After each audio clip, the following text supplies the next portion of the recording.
So the Wert County Foundation is focused on creating a wealth, resource, and thriving quality of life for our community. We have about 96 million in assets at the end of 2020, and the community frequently asks, why aren't you doing more, or giving more? And so these are conversations we've been having as a foundation about how we invest our assets. So we give out a percentage of our assets each year, and to be able to do more gives us pause to focus on investing in the heart and core of our community. And so we dove into this conversation about impact investing, which is taking dollars off of Wall Street and plugging it right into the heart and core of our community and investing in our vision, creating well, resource, and thriving quality of life for our community. And so what is the return then to our community? Yeah, so it's really a four-legged return for the community. As we invest in our vision statement, which is creating a quality, well, resource, and thriving quality of life for our community, we're going to get a return on a higher quality of life. So that's number one for us. But we also, as a philanthropic organization, don't necessarily need an alpha return the way a for-profit developer would need. So we can be fair and equitable as we move through the project. The third return is when we do what the community has asked us to do. Their philanthropic giving grows as well. So they're encouraged to give, and they usually do. And then the fourth return for us is really the leveraging of the community's assets. So we're going to kick in dollars as an investment, and we're going to see tax credit dollars come to the community that otherwise we'd be just leaving on the table. So because of our investment, we've dove into this transformational process. Instead of being transactional, we're being transformational about the work we're doing. And that's really led us into this Wert Forward process. With Wert Forward, we are investing with courage and confidence, restoring our downtown core assets and revitalizing the heart of our community. Really, that looks like taking the buildings that we know and love downtown and revitalizing them into what people often remember of their downtown. And making it work for today, in today's market environment. Wert Forward is made up of many local and professional partners. We know that we can't do this project on our own, and so we've brought in many partners to help with this process. So the foundation is leading the way with equity investments. We will have other equity investing partners with us. But more importantly, we are collectively working with all of the other community development organizations in the community: Economic Development, Chamber of Commerce, Main Street Van Wert, the City of Van Wert, County of Van Wert, the Business Development Corporation, and several others. As we approach different angles of the project that we may need to engage. And then on the development side, we have Pago USA and the Model Group. You work in tandem as our developer group. We have Plaid Architecture and Revival Design Studio. As part of our master planning process, we brought in OHM and then their cohorts, Small Nation and Epic Small.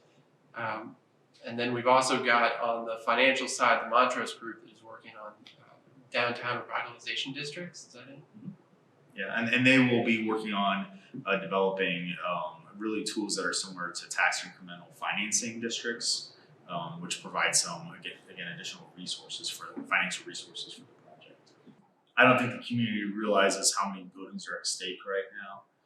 We had an opportunity, and we walk through the properties that we own frequently, but taking teams through those buildings and seeing the structural issues, or walking through the buildings on a rainy day and understanding how wet the buildings are, just create those head shaking moments. Yes. That we're within 2 to 3 years from losing a handful of additional buildings, and maybe within 10 years, if we hadn't taken this approach, we would have 8 to 10 of our downtown buildings that would be gone, just like the Home Guard. And so the challenge that you've had to deal with is, as we acquire buildings, to go in and do immediate stabilization work. So what are you doing for that?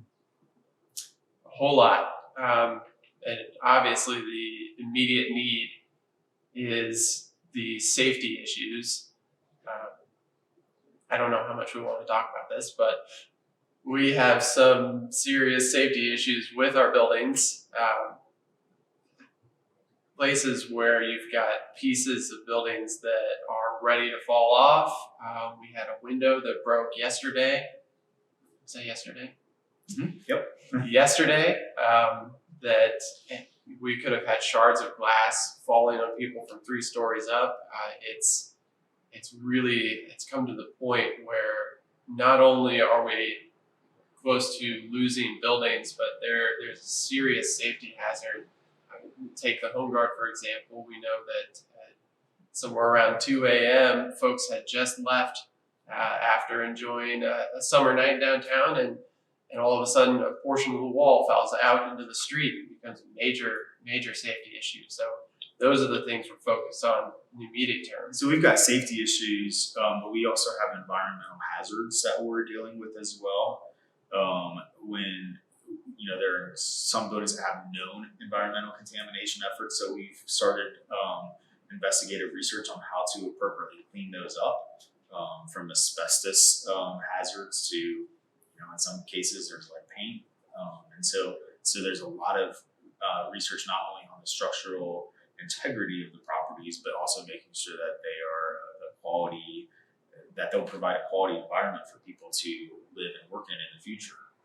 And then we also have many spaces that folks might look from the outside and see, looks like somebody could go in there and use that space as a commercial business, but you look inside and you start to see some of the details where maybe the heating and cooling systems are no longer active, not usable at all, or the roof is already leaking down on a business that's already in there.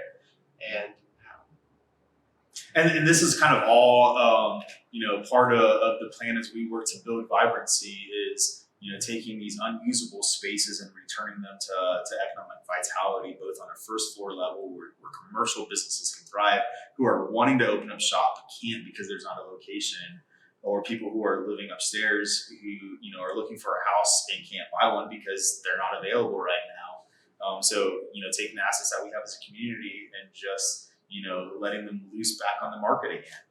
So the 200 East Main block, really tells the story and interprets in live time for the community about what happens with these spaces. We lose one building, it's a corner building, has the domino effect that it just kind of goes down the street as you try to resolve and put a stop point to where the demolition occurs. That's why we're spending so much time and efforts on the other blocks downtown to make sure that we don't have that pattern repeat. Right, so really exciting. We get to start phase 1, hopefully on August 1st this year. We get to begin with really some of the worst or the most distressed buildings that we have downtown. That would be CJ Side Pocket and up near the railroad tracks on North Washington, that group of buildings there. We know that there are some serious structural issues with that space. A part of the first floor is actually collapsed into the basement. And we know that the rear wall of that building also has some serious problems.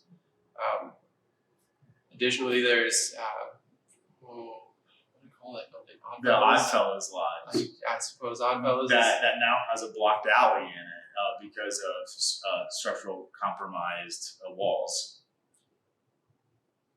As well as the truss. Yeah, and the roof that could literally collapse at any time. Yes. So we do have the Oddfellows Lodge, Oddfellows building. That one should be 4 commercial spaces and maybe 15 residential units.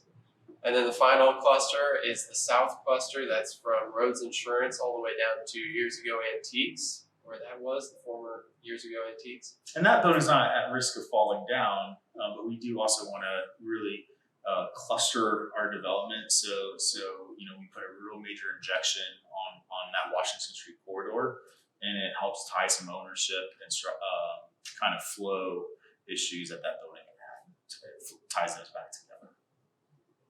And so as we go into these phase 1 spaces, we begin to think about how we can shuffle some of our existing tenants around to accommodate this construction. That's a really difficult process. Nobody wants to move their business even once, but we have to do this in order to accommodate the construction. And we're doing that move at our cost. So we're paying for their move, their marketing, and materials for that move. And doing so without raising rents or asking any of our existing businesses to leave. I have personally very much enjoyed interacting with a lot of our tenants and getting to know them on a really deep basis as we're working with some of them on relocation and others on making sure that they're comfortable in their current space and preparing for another move. It has been great to just get to know them so deeply and try to accommodate their needs, trying to provide a kind of first-class tenant experience, really, and be the landlord that we expect ourselves to be. This has also really stretched me in a lot of personal ways, doing far more than I ever expected I would be able to do.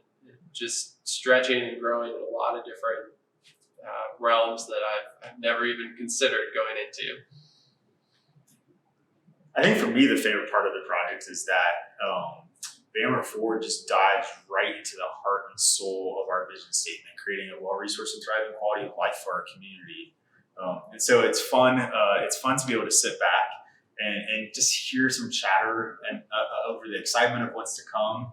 Not only for us, but for people that come after us, and that knowing that we're preserving and telling a story of not only people but of the places and connecting the places to the people that matter for generations to come. So quality of life, it's huge.